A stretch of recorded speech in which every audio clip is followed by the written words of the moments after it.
Assalamualaikum warahmatullahi wabarakatuh. Perkenalkan, saya Eva Yanti, calon guru penggerak angkatan 11 dari Kabupaten Tanah Datar. Pada kali ini saya akan melaksanakan percakapan pra-observasi pada modul 2.3 bersama dengan salah seorang guru di sekolah saya, Ibu Yuhardi. Selamat pagi Ibu. Selamat pagi Ibu. Bagaimana kabar Ibu pada pagi ini? Alhamdulillah sehat dan baik. Ya, saya akan melakukan observasi di kelas Ibu. Jadi saya akan memberikan sedikit pertanyaan Boleh. tentang pembelajaran yang akan Ibu laksanakan.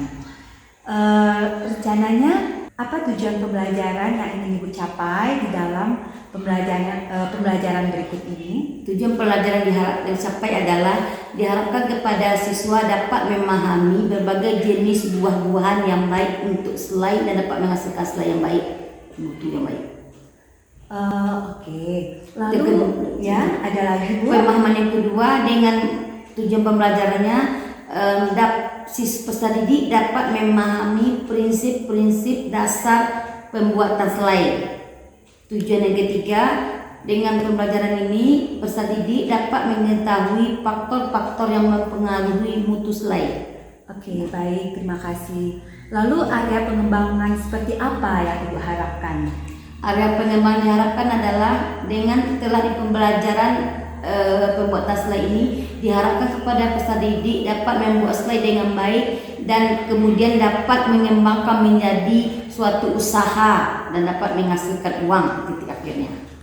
Oke, begitu ya Bu. Karena ini mata pelajaran prakarya ya. Untuk kelas 8. Jadi nanti kita melaksanakan observasi prakarya di kelas 8. Nah, untuk mencapai tujuan serta untuk dalam pengembangan area ini, strategi apa yang akan Ibu laksanakan? Strateginya, pertama kita mempersiapkan terlebih dulu siswa kita ini bagaimana cara pengolahan selai ini dan apa alat yang digunakan dan kapan waktunya agar mendapatkan selai yang baik. Oke, baik. Terima kasih ya Bu. Untuk berarti kita melaksanakan percakapan pra-observasi ini karena kita akan masuk ke dalam kelas Ibu untuk melaksanakan observasi. Semoga sukses ya Bu. Iya, semoga. Alhamdulillah. Bagaimana kabar siswa Ibu semuanya? Alhamdulillah, sehat hatiku, sehat pikiranku, sehat badanku. Sebelum kita memulai pelajaran terlebih dahulu marilah kita berdoa. Coba Kiko pimpin doa. Berdoa.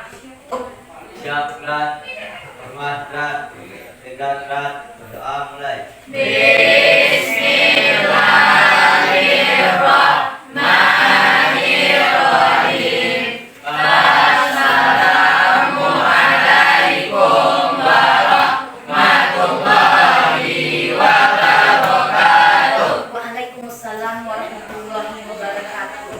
Baiklah anak Ibu, sebelum kita masuk materi, coba dulu kita rapikan bangkunya kurang lurus, semua dirapikan. Budgetnya tinggi, nomor 4 di dalam nasi, tempat makannya juga. Pokoknya semua yang mengganggu aktivitas pelajaran kita pikirkan ya.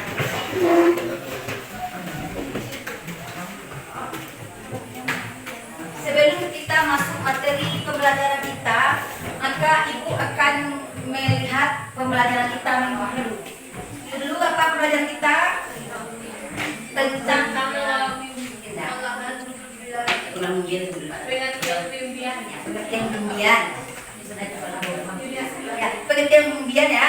Setelah apa lagi yang pelajaran kita minggu lalu? Jenis umbi-umbian. Jenis bagus. Bentar. Berarti setelah itu apa lagi yang ikut kan? Apa lagi pembelajaran kita minggu kemarin?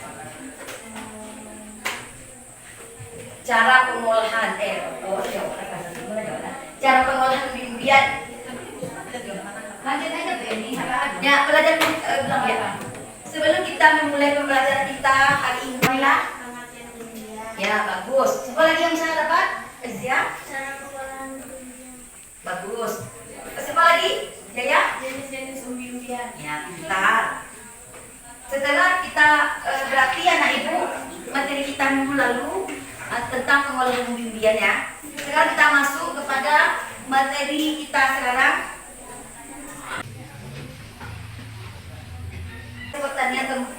transformasi dari ladang ke meja makan. Berarti dari petani bersama langsung kita makan ya. Di sini kita lihat dulu pengolahan hasil pertanian. Pengolahan hasil pertanian adalah proses mengubah hasil panen dari pertanian seperti buah-buahan, sayuran, biji-bijian, dan tanaman lainnya menjadi produk yang lebih beragam, awet, dan memiliki nilai tambah. Proses ini melibatkan berbagai teknik dan metode untuk mengubah bahan mentah menjadi produk akhir yang siap dikonsumsi dan digunakan. Maka daya simpan dari hasil pertanian itu akan bertambah ya, masa simpannya panjang. Yang kedua, menambah variasi produk dengan menciptakan produk baru dengan rasa dan tekstur yang baru berbeda untuk memenuhi kebutuhan konsumen yang beragam. Tujuan yang keempat, meningkatkan nilai ekonomis. Nilai ekonomis maksud sini produk olahan biasa mengolah hasil pertanian yang berlebih atau mudah rusak dapat mengurangi pemborosan pangan. Itulah tujuan pembelajaran yang kita harapkan dari materi pengolahan hasil pertanian ini ya. Yang contoh proses pengolahan hasil pertanian. Sebenarnya pengolahan hasil pertanian ini banyak ya, tapi di sini Ibu hanya membahas tentang masalah pengolahan buah-buahan saja. Sini ada contoh di sini buah-buahan. Dari buah-buahan itu menjadi jus, selai, manisan, keripik yang diolah menjadi produk fermentasi seperti anggur juga, mie atau sereal. Tujuan lainnya dibuat menjadi minyak sayur, teh, kopi atau bahan baku untuk produksi. Ini sudah kupaparkan ya tujuan dari kita melakukan pengolahan, yaitu apa contoh hasil pertaniannya. Sudah paham ya? Kita lanjut kepada materi selanjutnya. Tahap pasteurisasi atau sterilisasi untuk membunuh mikroorganisme dan dapat memperpanjang umur simpan. Yang kelima, baik dan menarik. Yang ketujuh, menyimpan produk dalam kondisi yang sesuai untuk menjaga kualitas. Materi selanjutnya, manfaat pengolahan hasil pertanian. Yang pertama, manfaat dari kita melakukan pengolahan hasil pertanian adalah ketersediaan pangan. Spesifikasi produk menawarkan pilihan produk yang lebih beragam bagi konsumen. Ketiga, peningkatan. Assalamualaikum warahmatullahi wabarakatuh. Jumpa lagi dengan saya Eva Yanti, calon guru penggerak angkatan 11 dari Kabupaten Tanah Datar. Di kegiatan pasca observasi ini, saya bersama Ibu Yuharni sebagai guru yang telah saya observasi pada kegiatan supervisi akademik. Baik, di kegiatan pasca observasi ini saya akan memberi pertanyaan kepada Ibu Eni terkait jalannya observasi kelas yang telah Ibu lakukan dengan tujuan untuk mengevaluasi sejauh mana pembelajaran yang telah Ibu lakukan. Nah, untuk pertanyaan pertama, bagaimana perasaan Ibu terkait pembelajaran yang telah Ibu lakukan? Ya, Perasaan saya merasa sedikit agak kaku karena sebelumnya saya dalam memberikan pembelajaran tidak ada teman sejawat yang mendampingi saya. Dan ini dalam merupakan pengalaman sangat berharga bagi saya untuk setelah lakukan observasi ini akan dapat memperbaiki cara pembelajaran saya. Alhamdulillah ya Bu, kalau begitu. Selanjutnya bagaimana Bu pengembangan yang Ibu lakukan di kelas? Langkah-langkah apa yang Ibu lakukan di dalam kelas? Pengembangan langkah-langkah yang akan saya lakukan yaitu pengembangan pengetahuan dan keterampilan di mana saya membagi kelompok siswa tersebut dan LKPD untuk menayangkan contoh video pembuatan olahan buah-buahan menjadi produk selai. Baik Bu, kira-kira hasil pengembangan yang Ibu lakukan apakah sudah berhasil atau belum? Menurut saya, alhamdulillah berhasil. tapi berhasil dan berjalan dengan baik, di mana siswa dapat menyimak video tentang pengolahan yang saya berikan. Oh baiklah. Apakah ada kendala yang Ibu hadapi? Kendala memang ada yang saya hadapi dari siswa. Ada sebagian siswa kurang aktif dan kurang memperhatikan apa yang saya sampaikan. Oke, baik Ibu. Kalau begitu kira-kira kenapa ya Bu hal ini bisa terjadi?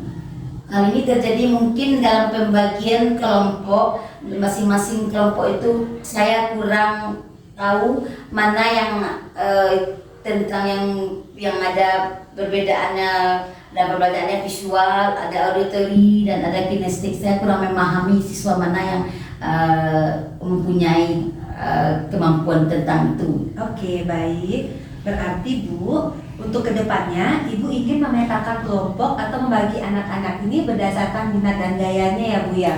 Ada yang visual, auditori, dan kinestetik. Nah, begitu ya Bu. Mudah-mudahan terlaksana dan proses pembelajaran menjadi lebih baik dibandingkan dengan yang sebelumnya. Nah, kira-kira kapan Ibu akan melakukan perubahan dengan rencana yang sudah Ibu sebutkan tadi? Insya Allah akan segera mungkin, karena semakin cepat kita melakukan perbaikan maka semakin membuat murid itu lebih memahami tentang materi kita. Luar biasa Ibu semangatnya. Terima kasih ya Bu untuk waktunya dan untuk jawaban-jawaban Ibu. Mudah-mudahan apa yang Ibu rencanakan akan berjalan dengan baik. Mudah-mudahan kita akan berdoa untuk kesuksesan murid-murid kita semuanya. Amin ya rabbal alamin. Demikianlah percakapan pasca observasi antara saya dengan Ibu Yuharni yang telah saya lakukan observasi supervisi akademik. Assalamualaikum warahmatullahi wabarakatuh.